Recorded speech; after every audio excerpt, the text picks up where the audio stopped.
ప్రస్తుతం రాష్ట్రంలో 12వ పీఆర్సీ గురించి చర్చ ఎందుకు జరుగుతుంది అంటే, గత జీత సవరణ తర్వాత చాలా కాలం గడిచింది. పీఆర్సీ అంటే ఉద్యోగుల జీతాలను కాలానుగుణంగా సవరించడం. ఇందులో ముఖ్యమైనది షిప్‌మెంట్ అంటే పాత బేసిక్‌పై ఎంత శాతం పెంచాలి అన్నది.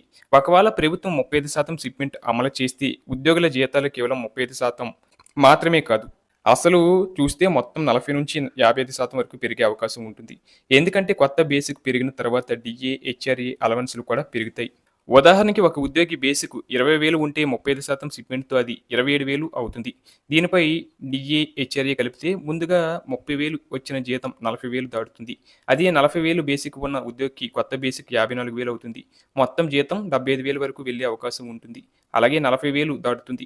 ఇక సీనియర్ ఉద్యోగులకైతే రూ. 1,00,000 వరకు దాటే పరిస్థితి కూడా ఉంటుంది. పెన్షనర్లకు కూడా ఇదే ప్రభావం ఉంటుంది.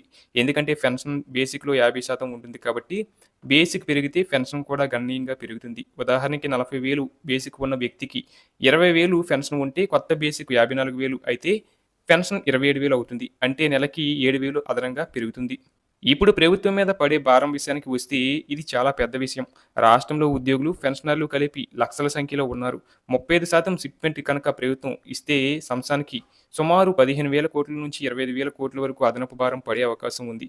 ఇందులో జీతాలు మాత్రమే కాదు డీఏ, హెచ్ఆర్ఏ, ఇతర అలవెన్స్‌లు అలాగే అరియర్స్ పాత తేదీ నుంచి చెల్లించాల్సిన డబ్బు కూడా ఉంటాయి. అందుకే ప్రభుత్వం ఒకేసారి నిర్ణయం తీసుకోవడంలో జాగ్రత్త పడుతుంది. అలాగే పీఆర్సీ ఎందుకు ఆలస్యం అవుతుంది అంటే ప్రధాన కారణం రాష్ట్ర ఆర్థిక పరిస్థితి. ఆదాయం కంటే ఖర్చులు ఎక్కువగా ఉన్నాయి. అప్పులు పెరిగాయి. అలాగే ప్రభుత్వం ఇప్పటికే సంక్షేమ పథకాలపై భారీగా ఖర్చు చేస్తుంది. ఇలాంటి పరిస్థితుల్లో 30% లేదా 35% వంటి పెద్ద షిప్‌మెంట్ ఇస్తే బడ్జెట్‌పై తీవ్ర ఒత్తిడి పడుతుంది. అందుకే ప్రభుత్వం ఆలస్యం చేస్తూ పరిస్థితిని అంచనా వేస్తుంది. ఇక ఉద్యోగ సంఘాలు ఏం డిమాండ్ చేస్తున్నాయంటే వాళ్ళ డిమాండ్‌లు చాలా స్పష్టంగా ఉన్నాయి. ప్రధానంగా 35 లేదా అంతకంటే ఎక్కువ కూడా షిప్‌మెంట్ ఇవ్వాలని కోరుచున్నారు. పీఆర్సీ అమలు తేదీని పాత తేదీ నుంచి అమలు చేసి అరియర్స్ మొత్తాన్ని ఒకేసారి చెల్లించాలని కోరుచున్నారు. అలాగే కాంట్రాక్ట్ ఉద్యోగులకు రెగ్యులర్ చేయాలని, సీపీఎస్ రద్దు చేసి పాత పెన్షన్ ఓపీఎస్ తీసుకురావాలని డిమాండ్ చేస్తున్నారు.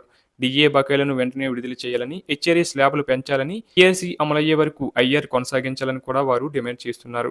అదనంగా పదవి విరమణ చేసిన వారికి కూడా పూర్తి ప్రయోజనాలు ఇవ్వాలని, మెడికల్ సౌకర్యాలు మెరుగుపరచాలని కూడా అంటున్నారు. మొత్తం మీద చూస్తే 35% షిప్‌మెంట్ అమలు చేస్తే ఉద్యోగులకు భారీ లాభం ఉంటుంది.